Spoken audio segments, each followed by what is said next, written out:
مرحب مرحب، كيف الحال؟ قد غبت وإليك اشتقنا وانتهى بعدك صار. اهلا وسهلا حباباتي، نتمنى ان شاء الله يا ربي كاملين تكونوا بخير وعلى خير وانتم تشوفوا في الفيديو تاع اليوم. اليوم حبيت نشارك معكم روتيني في تحضير طاولة رمضان تاعنا. فخلونا نبداو. انا كنت ديجا طيبت الدوزيام بلا تاعي. الدوزيام بلا انا كنت ديجا طيبته. دوك بقات لي نحضر معكم الشوربه راح تكون تركيه اللي اسمها طرهانه، ونكملوا نشوفوا الباقي الاشياء اللي راح نحضروها مع بعض. كما راكم تشوفوا حضرت طاجين كرفس مع اللحم، هذا تركي الطبق. وهنايا حضرت الفول راني نخلي فيه فقط يبرد. وهنا كنت نصفي في العصير اللي حضرناهم مع بعض ديجا، راني صفيت النص وبقات لي لا سالاد راني نوجد فيها، وهذا مرق اللحم اللي باش نحضر به الشوربه. الوغ شوفوا هذا هو الطاجين تاعي، الريحه راهي تشهي. حطيت فوقو القارص وقطعت فوقو المعدنوس ولا الصوص تاعو كما راكم تشوفوا فيها خضره. هذا العصير الاول راني صفيته درت نحطو في الثلاجه يبرد، ونكمل نصفي باقي العصير. والشلاضه لاصالة تاعي مغسوله باقي نقطعها وندوزو لتحضير الشوربه. الوغ شوفوا هذه هي الشوربه تاعنا، هذه تركيه اسمها هنايا طرهانه. دوك نوريها لكم. شوفوا تجي هكذايا عباره عن خضره. هذه الطرهانه هي عباره عن يحطوا فيها بزاف حوايج، يبسوهم فلفل احمر، يعني بزاف حوايج، بهارات، كلش يبسوهم ومن بعد تولي كل عجين كي يعجنوها يبسوهم بعد يرحوهم بهذا الشكل. هذه هي الشوربه تاعنا اللي راح نحضروها. واش نحتاجو خليكم معايا. نحطو قطعه تاع الزبده في الطنجره تاعنا ونخليوها تذوب. بعد ما ذابت الزبده تاعي نضيف عليها 3 معالق هاد الشوربه ديالنا هكذا بهذا الشكل، ونحمصهم بهذا الزبده. نستمروا هكا شريط نكرفوهم حتى يتحمصوا جيدا.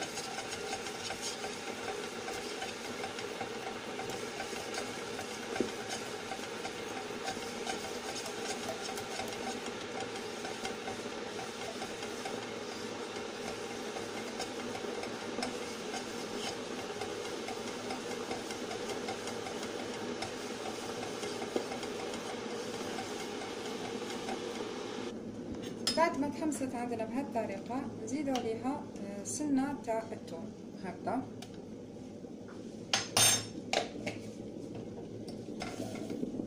نزيدوا ملعقه تاع دبس الفلفل، يعني الفلفل الاحمر، هذا ماشي طماطم هذا فلفل احمر.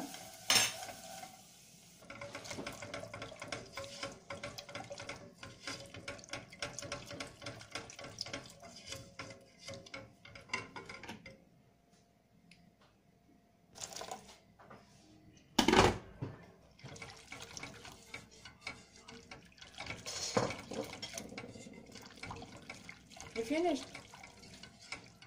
Huh? Everything is finished. Little meat finished. Big part.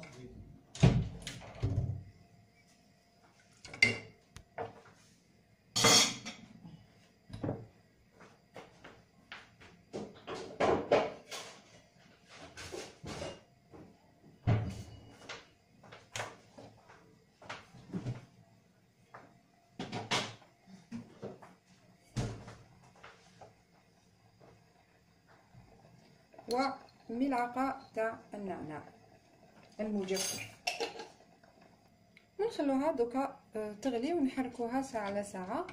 نحسبوا لها واحد 5 دقائق هكذا، كل 10 دقائق ماكسيموم، ونطفيو عليها تكون الشوربه تاعنا جاهزه. شتو شوربه الاتراك اسهل ما كاين، تحضروها في الدقائق الاخيره. عفوا نضيف نصف ملعقه تاع الملح.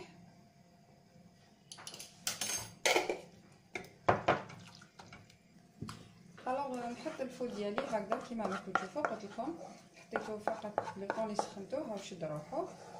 انا الفول هذا نطيبهم ونديرهم في اكياس ونحطهم في المجمد. نهار نحتاج نجبد فقط نسخنهم وناكلوهم تماك باش نقصوا على روحنا شويه هكذا. هاد الوصفه كان سبق لي وجهزتها معكم. انا دوك نزينو فقط شويه معدنوس من الفوق. المقبلات تاعنا هاي ليك الجاهز. لا سالاد تاعي هاي ليك وجدتها. دوك نروح نجبد البوراك باش نقليه ونوجد لو ديتوكس تاعنا تاع الماء.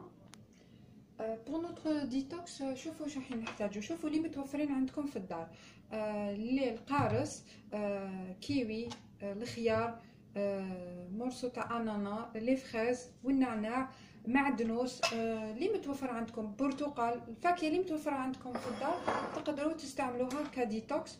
الوغ واش راح نديرو، انا نقطع قطع الاناناس هكذا بهذا الشكل، شوفوا هكذا نحطهم في الكاس، نزيد نقطع معاهم الخيار هكذا بهذا الشكل. هذا ديتوكس جد مفيد، يعني خلال الصيام يعاوننا على تنقية المعدة تاعنا من السموم. هكذا نزيدو نحطو معاهم الكيوي تاعنا، نحطو معاهم لي فريز بهذا الشكل. يعني قلت لكم الفواكه اللي متواجده عندكم تقدروا تحضروا بها الديتوكس ديالكم، ماشي شرط انه تكلفوا رواحكم. اللي متوفر عندكم فقط الليمون والنعناع اوكي ماشي بروبليم، متوفر عندكم البرتقال حطوه، يعني اي حاجه متوفر عندكم حطوها. الان نجيب الماء ديالنا هكذا ونعمره كامل ونحطوه في الثلاجه ونشربوه وقت كي نفطروا، يعني وقت العطش هكذا. شوفوا حتى الشكل تاعو يجي تحفه هكذا كيما راكم تشوفوا. هاوليك الديتوكس تاعنا راهو واجد. انا جبت البوراكات ديالي باش نقليهم. البوراك تاعنا هاوليك طاب. الان انا وجدت الطابله تاعي، خلينا نشاركوها مع بعض. الوغ حبيباتي هذه هي الطاوله تاعنا كيما راكم تشوفوا. هاوليك الديتوكس تاعنا اللي حضرناه بالعصير. الخبز هذا كنت حضرته البارح لكن ما شاركتش الوصفه، لكن مستقبلا نشارك تحفه الخبز هذا. الفول ديالنا، التمر اكيد، البوراك ولا سلطه تاعنا. دوك انا نستناو في الاذان باش نحطوا الشوربه ديالنا. وهذه هي القسم اللي كتبه لنا ربي اليوم. الوغ نتمنى ان شاء الله يا ربي تقبل منا صيامنا وقيامنا، ونشوفكم في فيديوهات لاحقين.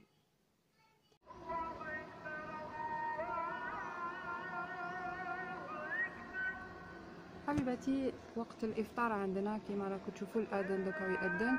الله تقبل الله صيامنا وقيامنا، وقال نقولكم صحه فطوركم. الحمد لله يا ربي. احنا كملنا الفطور ديالنا كيما راكم تشوفوا. الوغ تقبل الله صيامنا وقيامنا وان شاء الله يا ربي. الوغ كيما قلت لكم تهلاو في رواحكم يا احباتي، بصحه سحوركم، ونشوفكم في فيديوهات لاحقين. ما تنساوش الاشتراك وتفعيل الجرس باش يوصلكم كل الجديد. في امان الله.